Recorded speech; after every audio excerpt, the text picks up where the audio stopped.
백성이 요단을 건너려고 자기들의 장막을 떠날 때에 제사장들은 언약궤를 메고 백성 앞에서 나아가니라. 요단이 곡식 거두는 시기에는 항상 언덕에 넘치더라.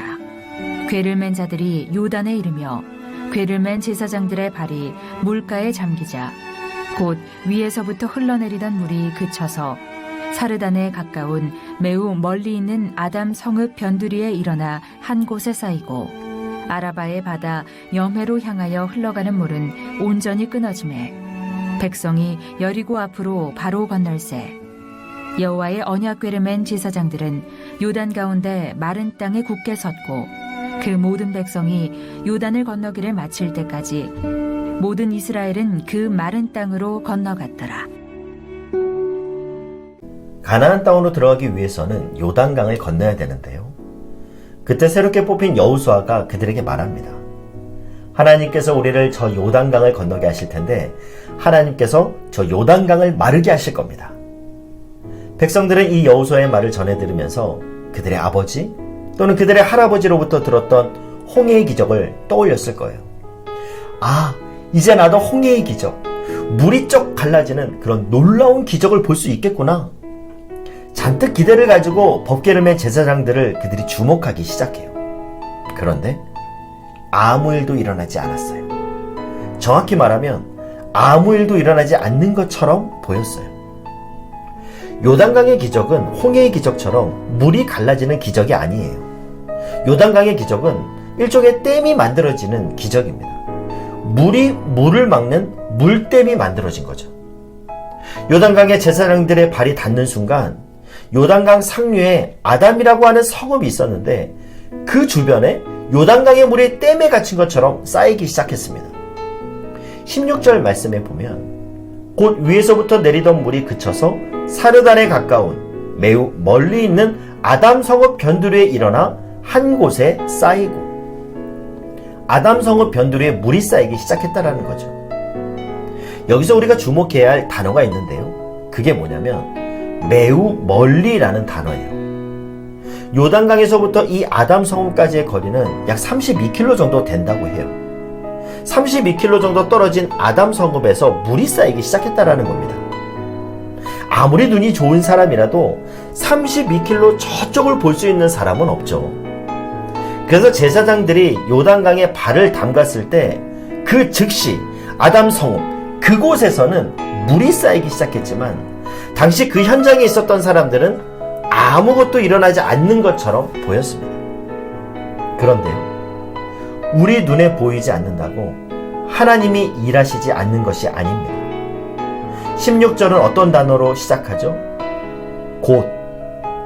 제사장들의 발을 요단강에 담그자마자 하나님께서는 곧바로 역사하셨어요. 어디서부터 그 일이 시작됐냐면 32km 떨어진 강의 상류에서부터 하나님의 기적은 시작되었습니다. 홍해의 기적이나 요단강의 기적의 공통점은 하나님께서 곧바로 바로 역사하신다라는 겁니다. 우리가 하나님께 도움을 청할 때, 우리가 하나님 앞에 기도할 때 하나님께서는 곧바로 행동을 취하세요. 하지만 다른 점이 무엇이냐면 하나는 하나님의 일하심을 우리의 눈으로 확인할 수 있다는 겁니다. 바로 볼 수 있다는 것이고, 또 하나는 그런 하나님의 즉각적인 일하심을 우리가 우리 눈으로 볼 수 없다는 겁니다. 그래서 마치 하나님께서는 아무 일도 안 하는 것처럼 우리가 느끼게 된다는 거죠. 사랑하는 형제자매 여러분, 내 눈에 보이지 않을 뿐이지 하나님께서는 일하고 계십니다. 저 멀리, 매우 멀리 있는 아담 성읍 주변에 하나님께서 지금 물을 쌓고 계십니다. 우리 앞에 있는 요단강을 우리가 건널 수 있도록 하나님께서는 저 멀리 그곳에서 지금 물을 쌓고 계십니다. 그것을 우리가 바라봐야 해요.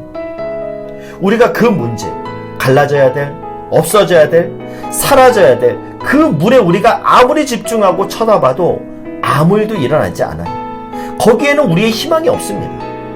우리가 바라봐야 할 곳은 눈앞의 그 문제가 아니라 하나님이 역사하고 계시는 바로 저 상류라는 것입니다. 도대체 상류에서는 지금 무슨 일이 벌어지고 있는가? 우리가 그것을 바라봐야 해요. 우리의 희망은 저 상류에 있습니다. 하박국 1장 2절과 3절에 보면 이런 말씀이 있어요. 여호와여, 내가 부르짖어도 주께서 듣지 아니하시니 어느 때까지리이까? 그리고요, 어찌하여 내게 죄악을 보게 하시며 패역을 눈으로 보게 하시나이까? 요약하자면 어찌하여, 그리고 어느 때까지리이까?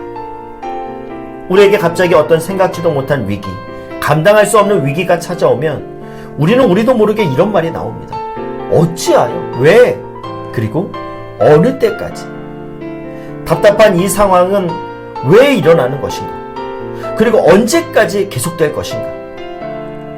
기도하는 하박국에게 하나님은 2장 3절에서 이렇게 말씀하십니다. 비록 더딜지라도 기다리라.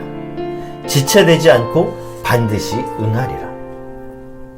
사랑하는 형제자매 여러분, 이것이 오늘 하나님께서 우리에게 약속의 말씀으로 주시는 말씀입니다. 비록 더딜지라도 기다리라. 지체되지 않고 반드시 응하리라.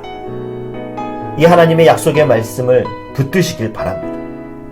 그래서 사람들은 눈앞의 일로 인해 갈팡질팡하고 낙담해하며 심지어 좌절하고 넘어질지라도 우리를 죽일 것 같고 삼켜버릴 것 같은 그 물줄기 한가운데서 믿음으로 굳게 서서 하나님이 일하시는 저곳 상류를 바라보는 믿음의 사람들이 되시길 바랍니다. 어디에서나 하나님의 꿈을 선포하시는 하나님의 사람들이 되시길 바랍니다.